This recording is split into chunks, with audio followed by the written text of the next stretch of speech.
Hey everyone! Last weekend request was to make a video talking about best RPGs of the year, and I thought in multiple ways to share an opinion about it, but to be honest, I don't play that many so-called best RPGs, considering that there is always a strong division between Western RPGs and JRPGs, and then topics if they are RPGs or if they are not, etc, etc.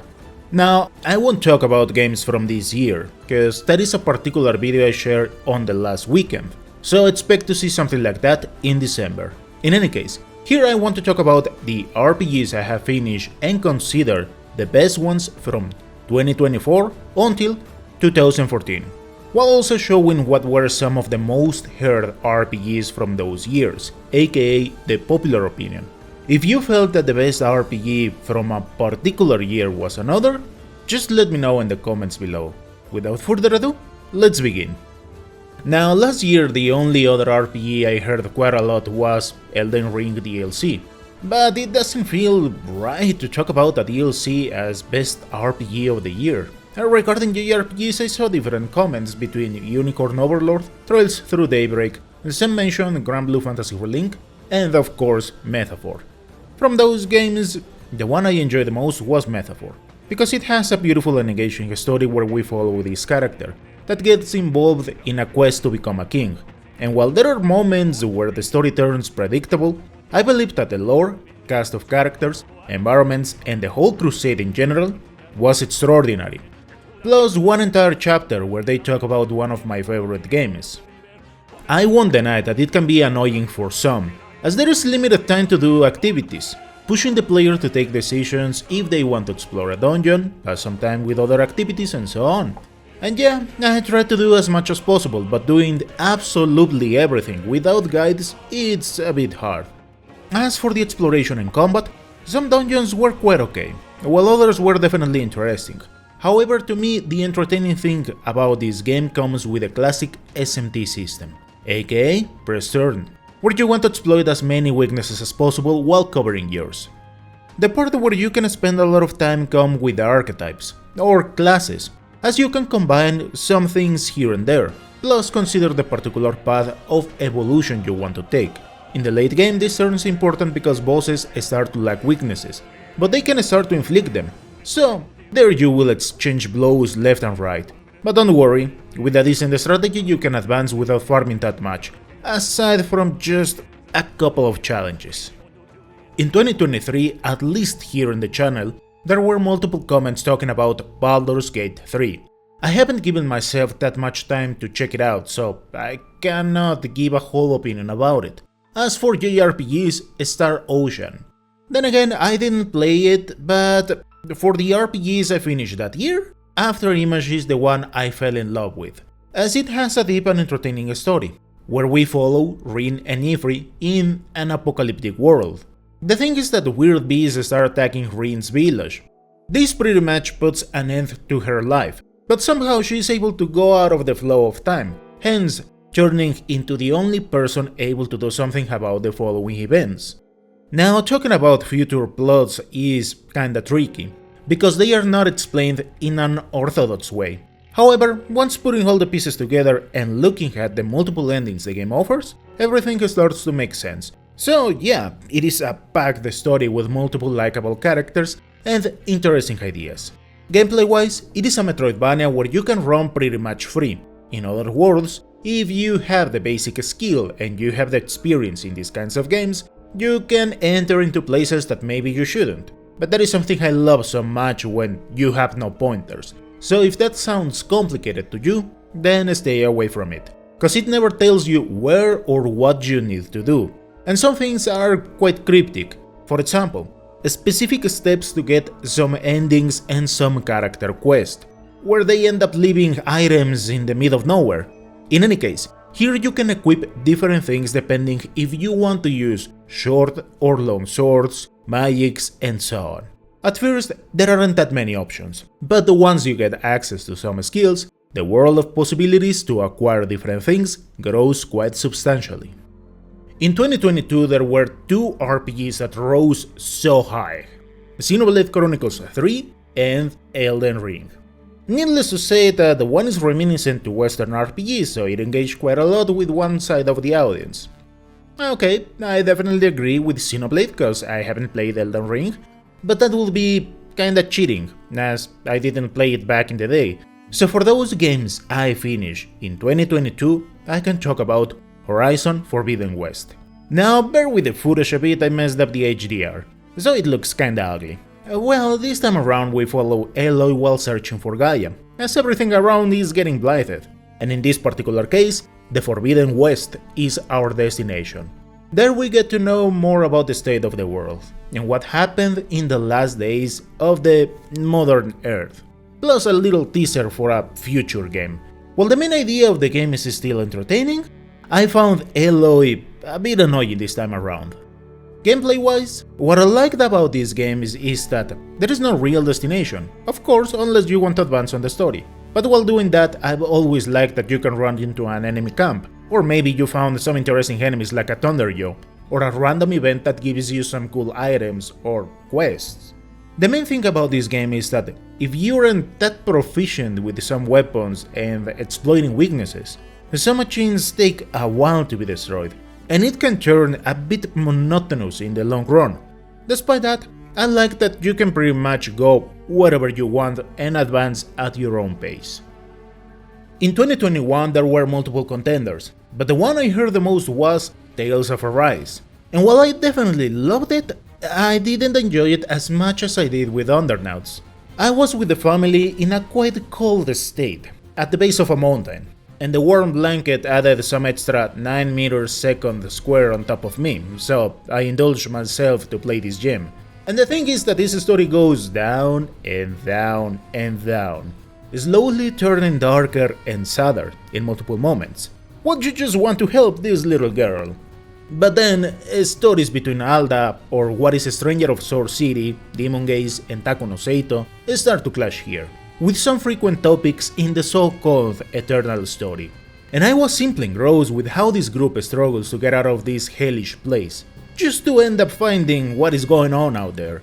So at least to me, that story was simply excellent. And the gameplay is quite amazing too. Yes, I won't deny that the first two areas are a bit boring. But come on, you are inside of a mine, what else were you expecting? However, once you have the chance to use the teleporters, the unnerving areas you visit are simply great. Now, what I like the most is that, while there aren't that many classes, they excel in interesting ways, while adding specific skills, secondary classes, and how the challenges ahead start to become quite demanding.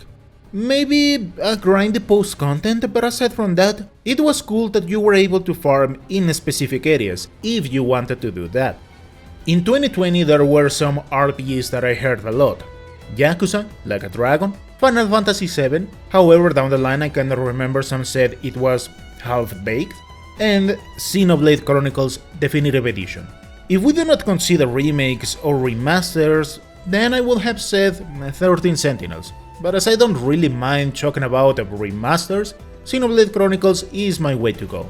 This is an amazing story where we get to know what happened between these two tyrants, and how human beings start to inhabit this place, which since the get-go is a rather unique idea. But what Shulk and company will have to live while unraveling the secrets of the Monado and this world is simply mind-blowing. So yep, I am glad we had the chance to receive this game with a well-needed balance. Gameplay-wise, it is all about exploring a huge world with a likable cast of characters, where we can initiate battles in the overworld, most of times as we please. In these battles we have to use different commands, and while it looks easy, there are several challenges along the way, but everything is going to depend from your team composition, and the kind of customization you use along the way. What I love the most is that the mechanic used with the Monado was quite creative. Every now and then you will see some seconds in the future, which oftentimes show how a party member will end up falling down.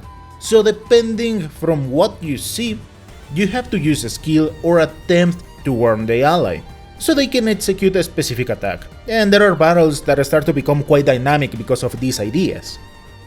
In 2019, Disco Elysium left an interesting mark. I haven't played it, but it definitely caught my attention back in the day. Then again, a DLC was also acclaimed if we consider Monster Hunter Iceborne, but it is a DLC. And a JRPG that was mentioned quite a lot was Fire Emblem Three Houses, and that is a game that I also played way too much. Now, I won't deny that at first it caught me off guard, as you have to deal with some simulation activities, assigning classes, fishing, running all over the place to get items, and having tea parties. But once you reach the second half, I was engrossed with this tale, so I had to check every route, and I am glad I did it, because all of them have interesting scenarios, fights and endings. Maybe one or two were a bit anticlimactic, considering what was brewing in the shadows. Whatever the case, I simply love those stories. Gameplay-wise, there were interesting mechanics similar to those from Awakening, having the chance to reclass and build your team in different ways. And there were formations too, which at the end of the day were quite important if you wanted to finish this thing in the highest difficulty. I won't deny that there was a stage that was busted if you messed up your formation in modeling. Yeah, getting into soft locks isn't that entertaining, I won't deny that, but that just happened to the most hardcore fans. Outside of that, it was perfectly balanced and breakable. 2018 saw multiple interesting video games, cause I remember some people mentioned Diablo 3. While it was launched in 2017, Divinity Original Sin 2 Complete Edition was launched for consoles in 2018. And as you guessed, on this side of the lake plenty of people liked it. Pillars of Eternity 2 was mentioned several times too. As for JRPGs, Dragon Quest XI was mentioned everywhere. Unfortunately, I haven't played that many some of those games, or haven't finished them, so then again I cannot really say if they are of my liking or not. So rating the Historia perfect chronology is my way to go. Because back in the DS era, I didn't know about this game, but until the 3DS. And I gotta say that I definitely like this story, as we follow Stock in a crusade where he will have to take the right actions while going back and forth and also trying to find the right answer for different issues. The main idea is that he's helping with the desertification, as it has advanced quite far. I believe it is worth checking out this game. It takes a good chunk of time, but it was an amazing tale, plus the extra content, where you wrap things from the original story. There are some nasty bosses too, but they were entertaining to deal with. Gameplay-wise, it is all about combining attacks between characters, sometimes pushing, moving, and so on, trying to link as many attacks as possible, while being tactical with the order of attacks. And sometimes you can leave terrible openings if you do not take some countermeasures in the process. For the most part, it is kinda normal, but it has its challenges, or impossible bosses you shouldn't fight till late in the game. In 2017, to be completely honest, I didn't hear that many things, aside from Nier Automata. Then again, it is one of those games that has been in my shelf for quite some time, so soon, I guess? In any case, that's when I played Horizon Zero Dawn. This is where we follow Aloy in her first steps, pretty much how she was raised by an adoptive father who has a quite deep and sad story. And Zero Dawn pretty much sets the stage of what is going on in the Earth. It is a quite interesting story too. I won't dive into its gameplay because Forbidden West is pretty much the same, aside from little different mechanics here and there. So let's move on to 2016. In this year, two RPGs were mentioned quite a lot, one of them being Persona 5, which left a huge mark since it was released, plus its countless little spin-offs and the royal version that came time after, and Dark Souls 3. Then again, I haven't played any of those two, and from around those years I didn't play that many RPGs, so Labyrinth of Refrain will be my best rated RPG from 2016. In this tale we follow Dronia and Luca in a quest to find special keys that can only be found inside of a well in Refrain, place with dense miasma. So it is pretty much lethal for human beings, therefore they send a brigade of puppets to search for the aforementioned keys. While the tale at first seems trivial and kinda meh, as we reach late chapters, everything starts to go downhill quite fast, as they get to understand what is going on in Refrain. Ultimately, all I can say is that there are several twists and yeah, the ending isn't as colorful as the game shows. The other way around, I will say. Gameplay wise, This is a DRPG with good chunks of guesswork, as you are able to search multiple areas in different ways. However, sometimes it isn't intuitive at all, as you might get into places where enemies beat the eyes out of you quite fast. Now, everything revolves around having a decent formation with puppets and pacts, so you can attract enemy attacks to one specific party, while everyone else attacks or supports. Late in the game, what is pretty much a must is how you combine skills between multiple facets. And there are plenty of ways to build puppets, like the classic tank build, to deal gore hits so you can pretty much dismember bosses, others to avoid almost every attack, powerful mages, or even unorthodox formations using karma on your favor, aka glass cannons for the win. This game is kinda challenging if you try to brute force your way around it, but if you take some time here and there, it is normal in my opinion. In 2015, The Witcher 3 was said to be a masterpiece and a must play. I have only played like 20 hours and I was pretty much running in circles while doing subquests everywhere, but I haven't finished the game, and I have to start a new file because of reasons, so I don't know, maybe I will come back to it in the future. As for the other RPG I heard a lot, and I definitely agree with, was Bloodborne. Here we follow an outsider who ventures into Yharnam, and after receiving some of its famous blood, things start to take an interesting turn as the time to hunt is around the corner. I don't think this game requires that much introduction, but if you haven't played it, I do recommend you to do it. It is simply amazing. No wonder why people ask for Bloodborne 2. But what can I say about Sony? Wonder why From Software is working in the Switch 2 instead of the PS5. Well, the reason why I was hooked into this game so much was because to me it looked like how Castlevania had to at some point. I know that's a weird reason to like it, but that was my initial hook. The other reason was because it wasn't another clunky RC game like the Souls entries, or previous games I had a chance to play like Kingsfield. Well, it also depends from the kind of weapon you use, but in general it has a fast gameplay, good enough for me to enjoy. And in our last stop, 2014. And the only thing I remember about that year was Dragon Age Inquisition, and I wasn't really interested, so no idea if it is good, and I didn't get to play that many RPGs. Yep, it is a dire position because Hyperdimension Neptunia Action Unleashed is an okay RPG at best.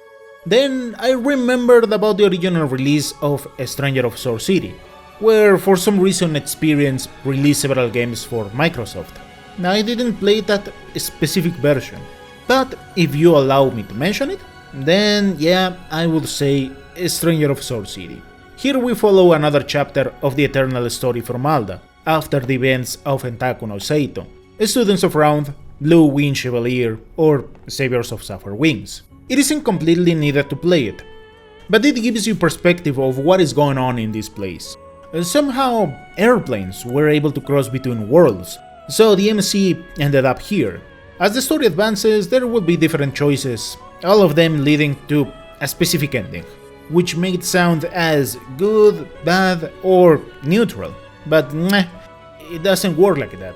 So just choose a character and check if it aligns with what you thought it was. In general, it is a good story. Gameplay-wise, while it is a JRPG, and sometimes these games are kinda basic in nature, in this time around the thing is quite challenging. So since the beginning pay attention to every class and take notes about different skills and how they can be combined between classes, unless you are not interested in the post content, cause down the line there are challenges that are pretty much impossible unless you define units in a good way. And with this, I hope you found this video informative. Thank you so much for watching, and I'll see you next time.